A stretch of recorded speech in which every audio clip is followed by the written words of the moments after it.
And let's continue our computation for the logistic function. We are trying to evaluate the x based on the given point of inflection at x equals xi and y is equal c over 2 or 500.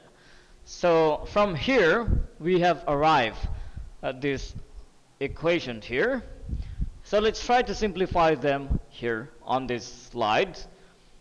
So at this point, what we are computing is the value of x. So continuing the equation will give us 500 is equal to, we can actually now get the reciprocal of our denominator.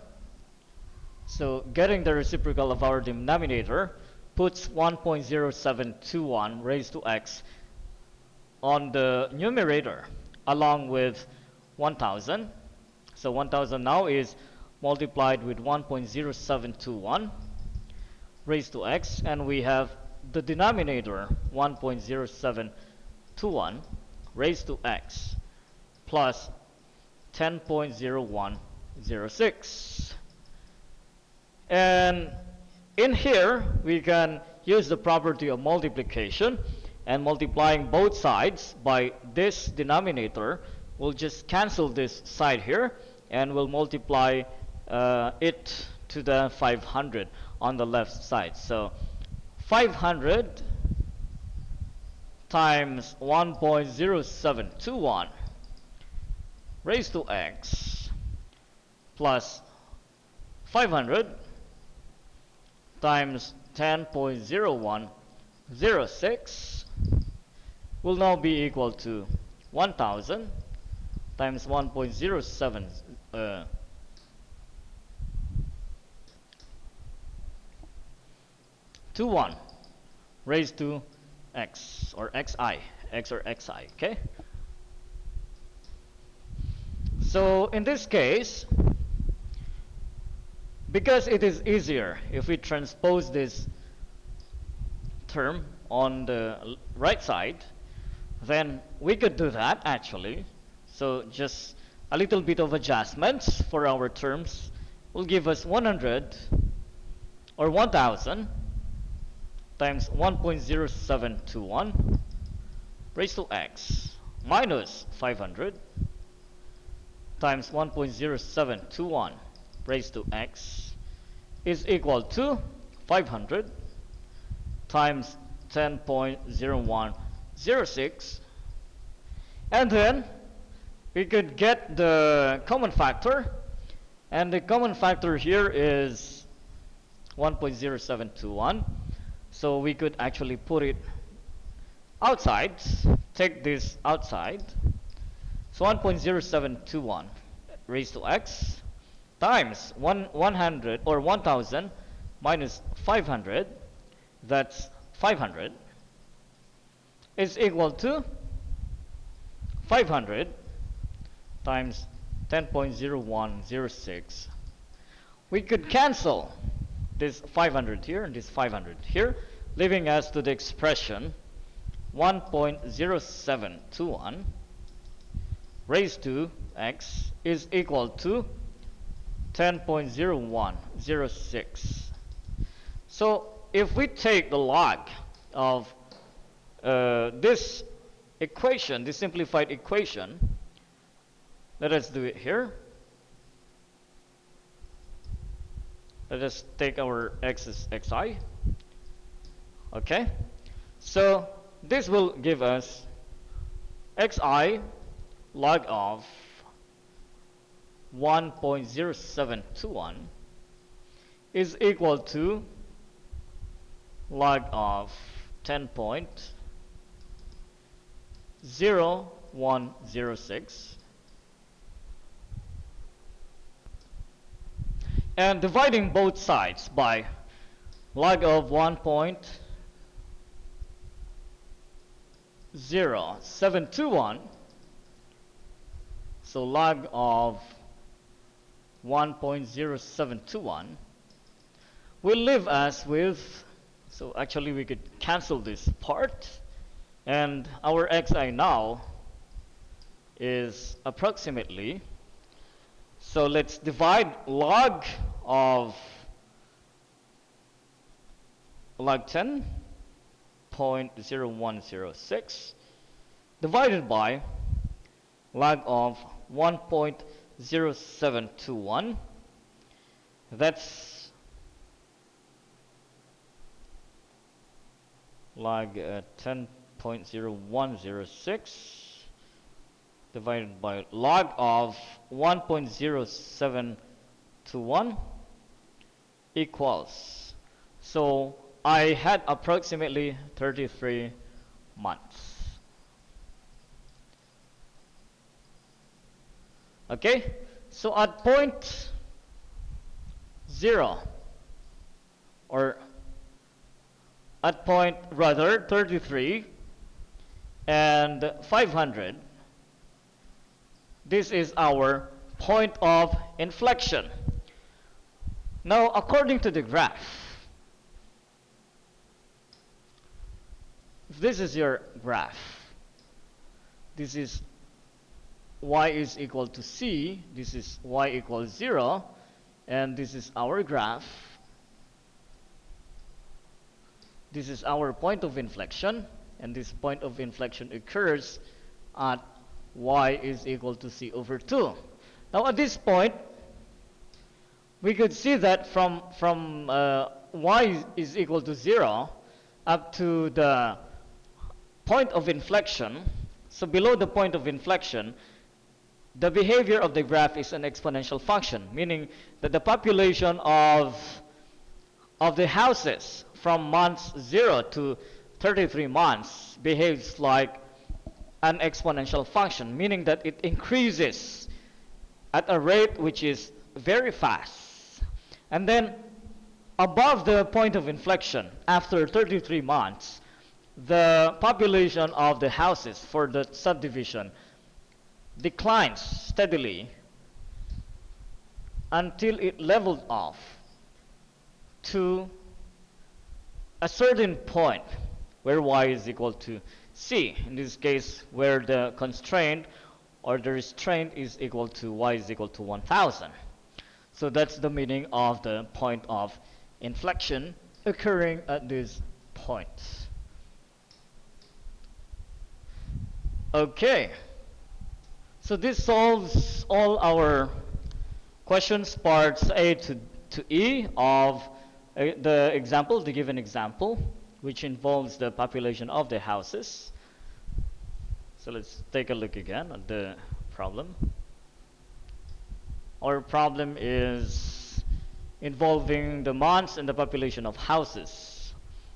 So I hope that you gained a lot of information about this, and I hope that it became clearer. Now let's go to the properties of logistic functions. The logistic function is y is equal to c over 1 plus ae raised to negative bx, where your a is greater than 0, your b is not equal to 0, your c is greater than 0, and a, b, c are constants. The domain is all real numbers. As you can see here, the domain is from negative infinity. It's from negative infinity to positive infinity.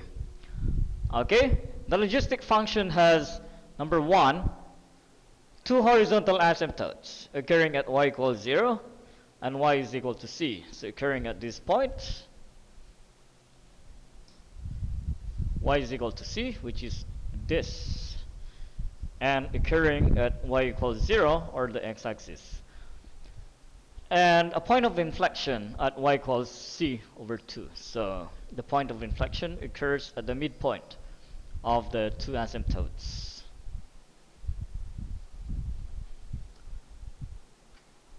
So aside from the property, we still have two characteristics.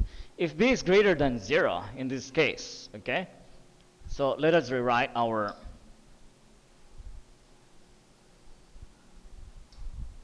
logistic function. Our logistic function is y equals c over 1 plus a to the base e negative bx. So it says that if our b is greater than 0, then we would have this graph. Okay? The pattern of the graph is like this. And if your b is less than 0, then the pattern of the graph will be something like this. Okay? Now these two are similar. They share the same asymptote foundations. So you have y equals 0 and y equals c. And the point of inflection occurs at y equals c over 2. So these are two logistic functions, just that when your b is greater than 0 for this portion, then you will have this graph. But if your b is less than 0 for this portion, then your graph behavior would be the opposite. Okay, so that's it for logistic functions. And we have some real world examples, and it occurs mostly in the studies, in scientific researches and studies. So letter A, we have a paramecia, and the culture of the paramecium is being investigated here. So a paramecium population in laboratory culture is depicted by this model. So the model is like that. And you can notice that from time 0 days to 15 days, the trend of the behavior of the paramecium population is a logistic graph. Okay?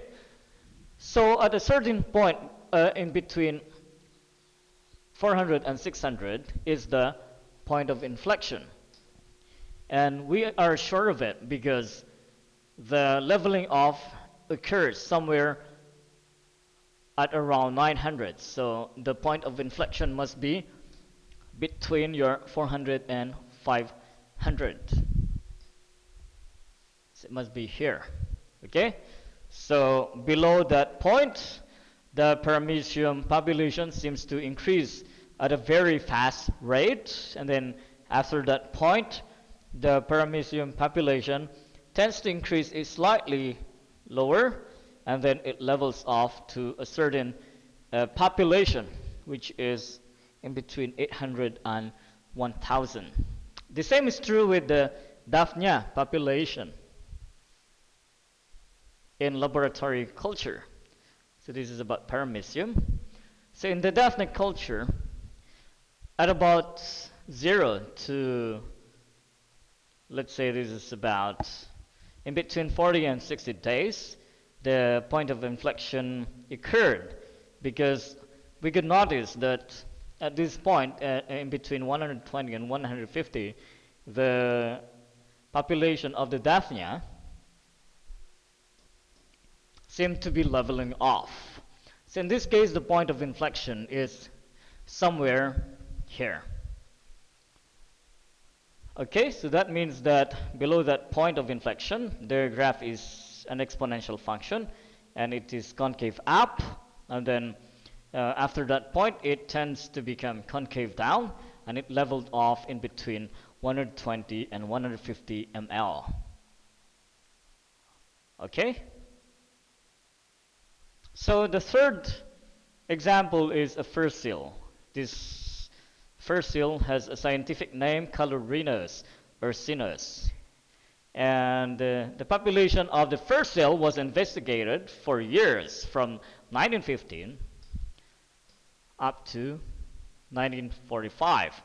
And in those years, in between a decade, so it's the increment is in terms of 1 decade, 2 decades, 3 decades, and look that from 0 to about 1925, in between 0 and 1925, there seemed to be the point of inflection. Because you can see that at about 1935, or in between 1935 and 1945, in this point, there seemed to be a leveling off. And that's in between 8,000 to, or in between 9,000 and 10,000 ferseels. So the point of inflection must be occurring at this point. Okay, so that means that in the ferseels, population seemed to be increasing very fast from 1900s to 1925.